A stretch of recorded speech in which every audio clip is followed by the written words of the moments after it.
Thank you. It's a pleasure to be here.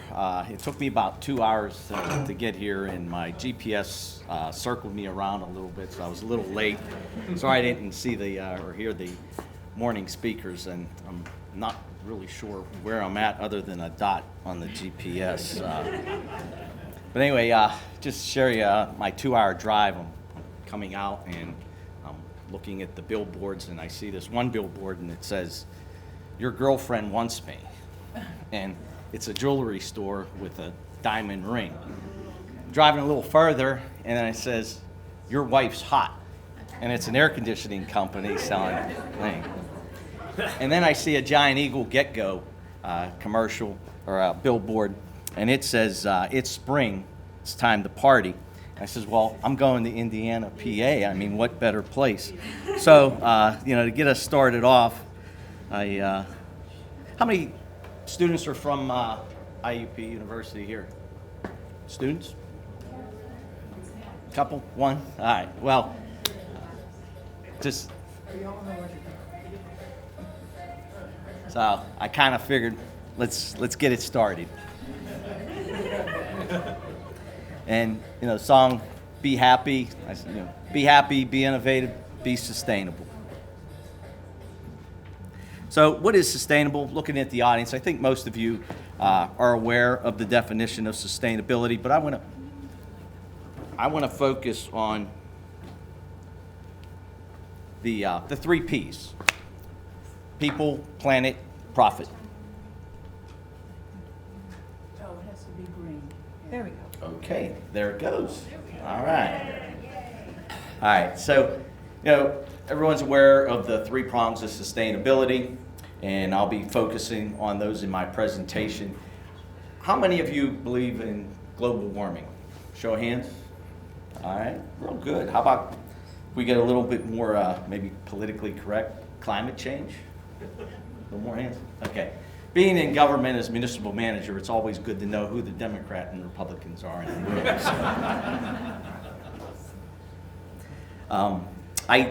It's getting a little warm in here. I think we're actually having a little bit of global warming in here. Or I'm nervous to speak in front of this large audience. Yeah, I'm very passionate about the polar bears as well as trees. And my wife, she calls me a tree hugger, but there's a little story behind it. She says a lot of times, Mary, when you talk, you have a tendency to go like this and cross your arms and close people off. So she calls me a tree hugger. But I have this passion for sustainability and also fashion, and it's my wood ties. So hence, when I go like that, she calls me a tree hugger. So again, sustainability, there's a lot of definitions, but really the important part is, regardless of the definition we choose, we have a responsibility to our future generations to make sure that we have a good, clean environment. And I'm Italian, so it's real hard for me to talk. I need my hands, and I got to keep hitting this thing. That's all right. I'm good. So statistics, there's a ton of statistics out there about why we should be more sustainable, but they tend to become debatable. The whole climate change, global warming. The only thing that I base my principles are that I know that there's greenhouse gases, and greenhouse gases trap warmer air, and you see all the different side effects. Warmer oceans creates, more storms, crazy events that just yesterday I was out and I went from sunshine to storm to hell back to sunshine. So, there's something happening. So my moral obligation is to try and do something to help reduce our greenhouse gases that we're putting out there. And, I'm a man of faith. The Bible, it references sustainability and protecting our environment. Again, there's people who say it's referenced there 1,000 times, 3,000 times. Immaterial, it's just how I live my life. But if I'm getting a little too, touchy there, let's look at the Boy Scouts. Any Boy Scouts in the room? All right, we got a couple. So, the Boy Scout motto is always leave your campground cleaner than you found it. My motto is to leave my planet, this world, cleaner than I found it. So my presentation, I'm going to hit on some Monaca Borough facts and recent awards. I'm going to provide you some examples of our innovative initiatives, how Monaca was successful in implementing these initiatives, and then challenges in implementing government innovations. And then I'll take questions. If my presentation goes a little long, I plan to stay here till the end of the event, so we can, I'll be glad to take any questions afterwards as well. My solicitor requires me to put this slide in the presentation. What I'm telling you, Monaca Borough is not taking any responsibility. I will be referencing some of our vendors in that, and we're not, endorsing them, just using them as case studies for this presentation. So some borough facts.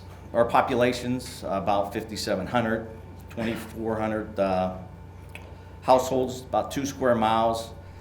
Budget's a little over $5 million, and we own and operate our own water and wastewater treatment plants. So recent awards, we were the pioneers of the Ohio River Trail Council. Through that initiative, we were recognized by the Ohio River Watershed Celebration. And through this initiative, we received multiple grants, $150,000 EPA grant that was then leveraged to an additional $600,000 EPA assessment grant. And there was an array of other DCNR grants that individual municipalities along the corridor were able to receive. We're also a storm-ready community. We're the 8th stormwater community in Pennsylvania. We're the first Little League municipality, Little League association to get recognized by the National Oceanic Administration Association. So pretty humbling recognition. We've also been recognized for our newsletter and our website by the Pennsylvania Borough Association. We're recognized by Sustainable Business from the Sustainable Pittsburgh. We're also a gold certified municipality by both Pennsylvania, Sustainable PA, and Sustainable Pittsburgh. This is an amazing award. In 2013, I was awarded by the American Public Works Association. This is an international organization made up of North America and South America, and I received the individual award for sustainable practices. We're also recognized by the Pittsburgh Business Time as an Energy Leader Award. And we also are featured in a Community of Distinction. This is a cool video. You can go see it on our website. It's narrated by Terry Bradshaw. We're also featured in a 4-part series that's called Sustainable Pioneers, and it takes a leader. We're also recognized by Census. This is a water utility company for our water conservation in 2015. And in 2014-15, we received the first place award for small municipal categories in the Green Workplace Challenge. So our challenge is government and innovation. What I want to talk to you about is going from this to this. And this is a Tic Tac, but the Tic Tac emulates, it's about the size of an LED module. So greatly reducing your electric utility by about 70%. Again, I referenced the Tic Tac, and just for the record and full disclosure, it is made by an Italian company. I get no royalties. I don't own any stock or anything. But Tic Tac, after about 7 years, they did an 18-month-long study, and they determined 3 reasons why people eat Tic Tac. 1, to freshen their breath. The second is for a sweetie, fruity moment or an emotional rescue. And then the third was they found out that millennials get bored after 30 seconds. So they came out with a flavor changing, and they came out with a cherry cola and a peach lemonade. I did bring some with me to share with you all. Anyone after lunch that needs to freshen their breath. There's cherry cola. Unfortunately, I was unable to find the peach lemonade. It must be a hot seller. And typically when I do this presentation, everyone's fearful of taking the fruity ones, but do it secretly.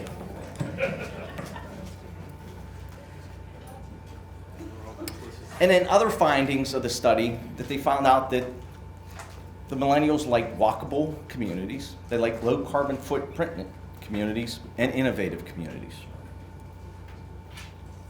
What is innovation? Innovation is the profitable implementation of ideas. Its benefits creates growth, increases profitability, economic wealth, and you can read the rest of them. Innovation also is a three-pronged approach, and again, it faces it with 3 Ps. It uses people, process, and purpose. I'm going to go into some of the initiatives that Monaca Borough has undertaken that really motivated and elevated us to get into this sustainable initiative. Our traffic signals and our Christmas decoration. Any municipal public work employees in here? How many municipal governmental people? Okay, a couple. Just so I know who I'm talking with, and maybe I won't emphasize on too much. But good that there's no public work employees here, because these guys, they're tough. Christmas decorations, we test them on the ground. By the time we hang them, half the bulbs didn't work. So usually I have one of those for you to see it demonstrate where I actually stand on the bulb and you can't crush it. But if I stood on this, I think we all know the result of it. But a great case study that I have here went into changing the traffic signals. LED lights are brighter, they last longer, and I knew I was going to save some energy. But the real net effect of it was how much I saved in maintenance costs, because when the guys come out, they change the bulb that's burnt out, but they leave the other ones in instead of changing all 3. So here's an example of our savings and our cost to implement this. So our bulbs cost a little over $5,000. It was reimbursable with an SBC grant, and then our installation fee was about $5,000. Total cost a little over $7,000.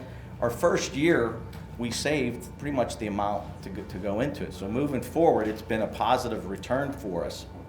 And this was done in 2009. I can tell you, the bulbs are warranted for 7 years. We still haven't had one burn out.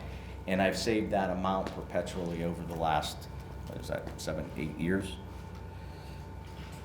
So with the great success of this, we continue to move forward. LED light upgrade, our local utility company, Duquesne Light, was offering a grant. We received $43,000. This was a 100% grant, and we were able to change a little over 50 fixtures in our municipality. And there's a picture showing some of those here as well. This was done through our vendor iLighting. Seeing some of the positive results from LED to what it used to be. I believe the next slide really gives a good example. This is our municipal building, and you can see with our traditional lighting, and then when we went to LED, the bright white light, how much just a better quality lighting, and saving anywhere from 70 to 90% with these particular fixtures. This is an initiative that I'm really proud of. It really wasn't a cost saving, but we were able to utilize that grant funding to add some architectural characteristics to a building that we have along the river, where we did color changing LED lighting. And then through that, we saw the success. We went on, and Duquesne Light was also offering a program where they change out the street lights for $109. They'll change your light out to an LED fixture. Saw positive results, approximately $10 savings per light change out a month, and this was again a very quick payback for us. So some other features that we're looking at is remote lighting. You saw the pride and emphasis that we put on emergency management, being storm ready. With your old metal halide light, you really had no control mechanism for that. Now with the LED lights through your photo cell, you're able to use these as a communication device where you can flash them and blink them. We live real close to a nuclear power plant. We have to do the drills, the sirens go off. Nobody knows what's going on, what that means. Was it 2 sirens, 3, 6, whatever. But if we flash lights, maybe people will know what to do. And then you can even sequence them for your emergency routes as well, telling people where to. There's a lot, it's as crazy as your mind wants to think with innovation. Leading to the next slide, here's a company that actually builds in a speaker to their unit as well.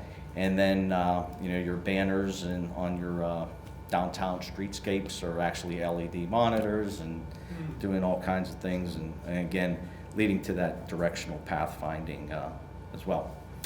We're looking at alternative fuel vehicles in our fleet. Just showing some things with the propane gas mowers. We haven't transitioned into any of this yet. We're 2 square miles, so we're not putting the miles on to really get the cost justification. Trying to get my council to do it just because it's the right thing to do, but government responsibility to your taxpayers, we're having that little push there. And then the Jeep, that's a picture of my 10-year-old, well, he's 10 there, but he's 14 now. Little Rocco. So, we weren't real successful in transitioning to changing the fuel in our vehicles, but then we went into a mode of how can we utilize our vehicles most efficiently and not having this huge, large fleet by having a vehicle and having it being able to do multiple purposes. So we have this truck that has the changeable beds that we convert from a dump bed to a drop box for our landscape recycling, and then we have the salt box. So one truck is multi-purpose. And we're looking to utilize it for possible salt brine, being more proactive with our winter weather management, and possibly a pothole repair. Our council, I have a 10-member council. Come on, let me hear a sigh. I had 10 members to try to get into a unified direction is sometimes extremely challenging. For our council meeting, we'd have, sometimes there's 100 sheets of paper, 10 councilmen, solicitor, engineer, myself. It was just a lot of paper waste. So we went, actually this is an old photo with our laptops. Most of them now have iPads or the Surface Pros. We reduced a lot of our paper waste, and we're doing a lot more electronic and scanning and emailing of documents. And we also recycle all of our paper in the office. Here's a LEED certified park that we constructed along our river. The mulch in it is recycled tires, and all the lighting there is LED as well. We're promoting a walkable town. We have walkable maps, 1, 2, 3 mile courses, and we're strong advocates for the Ohio River Trail, trying to make it safe with decorative crosswalks and ADA compliance as well. We were one of 2 municipalities in Beaver County that took part in the Penn Future Three Rivers Solar Project in trying to get a unified solar and wind ordinance so that those solar companies that are going, it's not different in every municipality. And that was a great project to be able to participate with a neighboring county. We did an energy performance contract. How many of you are aware of energy performance contracts? You know what they are? Okay, basically just sum it up. What you do is the money that you're investing, that debt is paid off with the savings that are achieved through those implementations. So it was about $1.5 million project. We changed a lot of our HVAC units on our buildings. We changed lighting inside the building to a more, at that time, more efficient fluorescent bulb. LEDs still weren't that cost advantage when we did this. This was 2009-10. And just building envelopes, caulking windows, putting seals on, and changing garage doors was one component of it. But a large, about 1.2 million of the project was in our water system. We put in automatic meter reads. We're able to read every resident and business meter in the borough from the borough building. It's radio red. Greatly saving on manpower, you know, cars, trucks driving around to get this data. Improved efficiency, human error, reading the meter and then inputting it. Great savings. Coupled with that, we put in a leak detection system. Only being 2 square miles, we were able to put 150 nodes on our water valves. And these water valves read at 2 a.m. in the morning, and it's a sound vibration. It's where there's a lot of noise. And through this initiative, because a lot of times you have water leaks and they're not surfacing, so there's a lot of water that you're losing and you don't know about it until it surfaces. And you watch the news, you hear about the sinkholes, and traditionally that's how it happens. So we installed these, and here you're seeing a picture. The red would say there's a potential leak in that area. You would go out with more sophisticated equipment. It's just a node. This is showing that it's in leak mode. You would go from valve to valve with what they call a correlator, and it hones in, and it actually will pinpoint it 100 feet this direction, 130 feet this direction. You mark an X, and it's pretty accurate, usually within 3 feet. So greatly reducing the time to make that repair, because a lot of times you will see the water surfacing here, and you dig where you think it's surfacing to find out that the leak might be 20 feet away because it finds a vein or the pavement where it surfaces. So again, very sustainable initiative, reducing all that repair and restoration in asphalt. So this is the great story that we have to tell on it, and really just paid this project off instantaneously. We had what we call the 14th Street waterfall. Monaca has a lower area that's down at the river basin, and then we have Monaca Heights. So there was this waterfall. When we deployed the system, it showed us that we had a leak in close proximity to this area, and when we fixed that leak, the waterfall dried up. And to everyone's recollection, I mean, this was 25 years that it's been doing it. And it was an 8-inch pipe with what they call a full circle split, and based on the estimated pressure in that vicinity, they can do a calculated formula that it was somewhere between 100 to 200,000 gallons of water a day. And here's some cost savings after we did the implementation, because you have the utilities that you're pumping this water through your system, you have the chemical cost, and then also the reduction of the leak detection system with our overtime, because now I know when the leak happens and I'm able to schedule the repair, as opposed to it happening at 8 o'clock at night and we have to call a crew out to take care of it. We also computerized our entire system with what they call SCADA, so we're able to turn on, turn off wells remotely, again, greatly saving in manpower and not having to drive into the plant to do operational changes. Our operators can do it from their smartphones.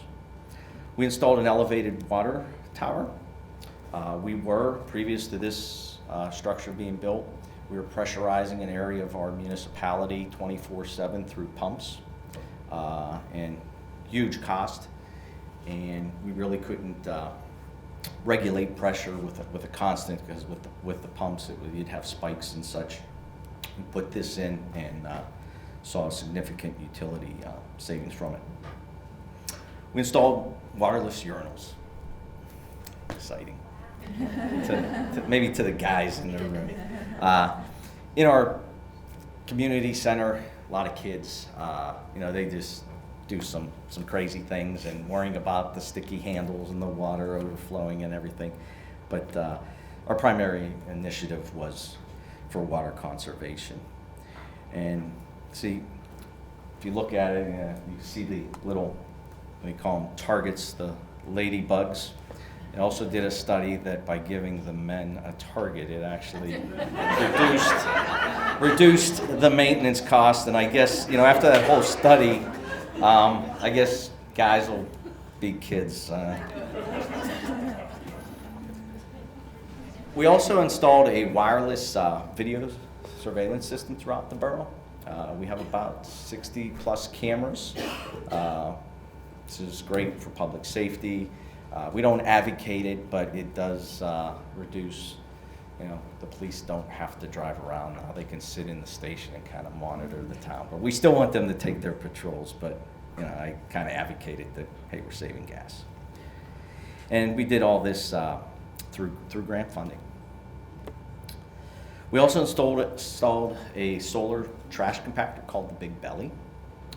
This was primarily done, I just wanted to raise awareness in the community to solar and how it can be beneficial. This can actually will hold the equivalent of 5 to 7 regular garbage cans. So in Monaca Borough, a relatively small municipality, the payback's not as huge as a larger city. There's a case study in Philadelphia that installed these. They saved $900,000 a year in garbage collection. Some of the features, it emails you when it's full. And by having the dual recycling it, you're now separating, so the single container is not getting filled as quickly. But they call it predictive maintenance instead of preventative maintenance, because now typically you send your crew out and it's Monday, you change all the garbage cans, whether they need it or not, you change it. Where here, you're only going and changing the cans, so they can actually print out a route, change these cans, and you're saving on the bags, and estimated it takes 5 to 7 minutes to change a can. So again, there's other benefits if you put them in your park, from the animals getting in it and spreading trash throughout your community. We GIS mapped a lot of our assets. This is really a cool feature too, and you say GIS, how's that sustainable? Resident calls me that their street lights burn out, which hopefully we won't have that complaint for 20 years. I can go onto my GIS map, I can pull it up, and we have a photo of the telephone pole, so I can get the actual pole number and fax or email that to the utility company and have it repaired. The old way, I have to do a work order. My highway department has to go out there and get it and come back again. So fuel savings, and just really expedites the customer service for the municipality. And we've done it, all of our traffic signs, fire hydrants, street lights, storm catch basins for MS4. So wind and solar initiatives, we were exploring putting both wind and solar. The DEP wasn't as strongly supportive of the wind component of it, but they did support us for the solar. And Hal I spoke earlier this morning from the EIS. We were able to partner with them on our project, and we received a $75,000 grant for a $150,000 project. We put in a 55.2 kW system in our water reservoir, both a roof mount and ground mount system. And we're estimating that it's going to be a payback between 7.5 to 9 years with energy credits as they're fluctuating. But over the 25 years, we're looking at a savings of approximately $204,000. And we're reducing carbon footprints and all those equivalents.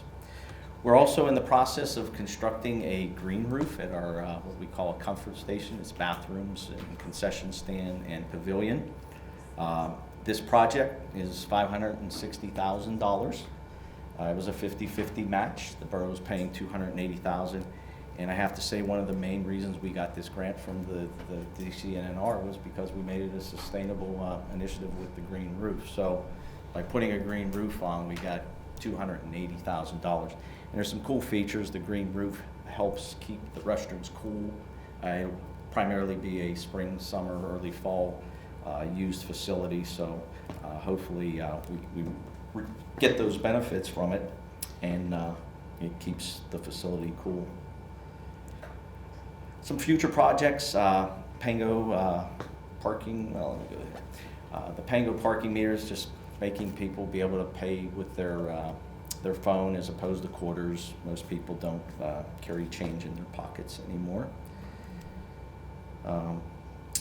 And then we just want to improve our methods of communications with the millennial population, Facebook, Twitter. Does anyone know why they're called the Y segment, the millennials?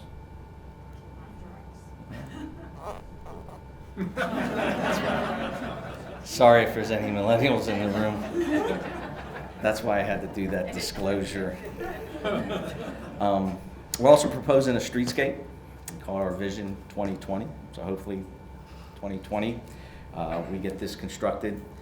We're exploring some geothermal heating districts, being able to put heat to melt the snow and make it more safe. We're pretty far from that, I'll be honest with you. It's a little cost prohibitive, but I'm a dreamer and I'm still hoping that we can achieve it. We're a glass manufacturing company. We have a company that they're now called Everywhere. You might know them from Anchor Hocking, former name.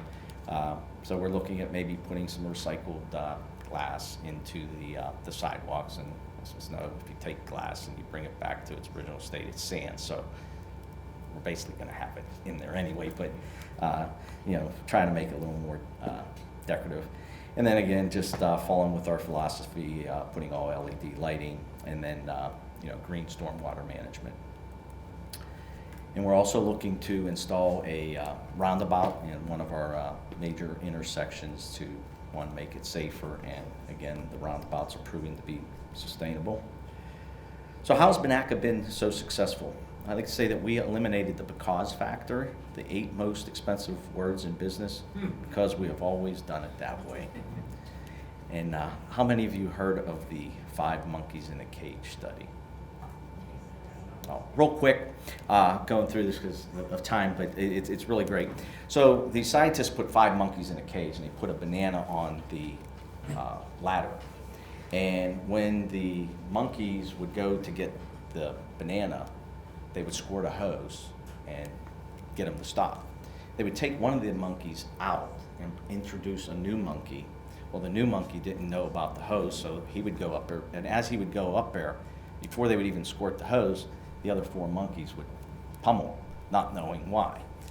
Take another monkey out, introduce another one, and amazingly to find out that the last monkey that they introduced, he joins the other 4 or 3 in to pummel this guy, really not knowing why he was beating him up, but he was just doing it. Finally, they go through this sequence, and when they bring the last one in, all 4 of them are pummeling him, and you know what? And the banana stays up there, so you got 4 monkeys, banana's up there, and no one's touching it. So it kind of gives you that good, that's why we always done it, but a lot of times they don't know why they're not going for the banana.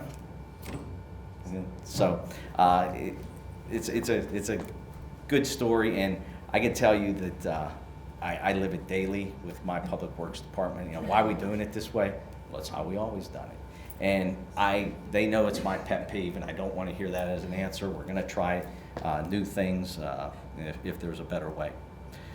A great quote, gentlemen, gentlewomen, we're going to relentlessly chase perfection, knowing full well we will not catch it because nothing is perfect, but we are going to relentlessly chase it because in the process we will catch excellence. I am not remotely interested in just being good. Vince Lombardi.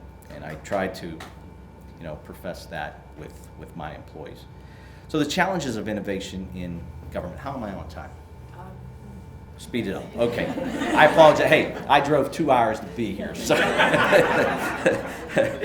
So, government systems and their structures are fundamentally different than private sectors.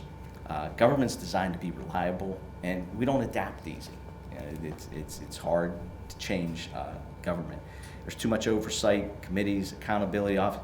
The media is always watching us. So, we're sometimes afraid to take that chance. So, again, it makes us defensive. But government's done great things. The Department of Defense brought us the internet, and NASA brought us our cell phones. So, 4 major issues affecting government innovation. Few employees are willing to take the risk. Government rewards status quo. Government does not justify budgetary funds for research and development or measure success of programs. That's huge. And it sometimes takes multiple agencies to solve problems and promote innovation. Sometimes you need multiple municipalities to solve problems, and it's a challenge. I know Patty can share some insight on that. So a little breakdown that I have here, management versus leadership, because I believe to implement innovation and change, it takes a true leader steering it. Management handles things, leadership handles people. Management status quo maintains, it's in the definition. And leadership are, innovators, change. Management fears change, leadership takes risks. And then you have management as an authoritarian and leadership as entrepreneurs. Another little background on me. I am a business owner as well, and I think that lends credit to some of my leadership abilities. Running a business, I kind of think entrepreneurial. Proud to say I'm applying all these practices from a business front as well. Our store is completely LED. Water conservation's big with on all of our faucets. I'm also a member of the Franchise Advisory Board, and I'm strongly advocating to them to look at our packaging and how can we make that more sustainable. And I was a leader in getting a lot of the stores to start converting their lighting to LED because I was able to share that case study with them. And in December of 2013, we were actually featured in Entrepreneur Magazine for some of these very own examples. So why sustainability? Sustainability saves money, and sustainability saves the environment. It's the gift that keeps on giving. It's like two rainbows in the sky, and it's the grant that keeps on giving. I'm trying to speed up here. So, who's responsible? You are. And me too. So, we are. So, how many of you driven down a road with this experience? Driving and not knowing where you're saying you've got to drive real slow, be cautious. But with innovation, the solar roadway detects if there's a deer crossing in front of you. Lighted pathway, makes our drive a lot safer. So innovation is as simple as tic-tac-toe, 3 P's in a row: people, process, purpose. Your challenge: be the change you want the world to see. Thank you.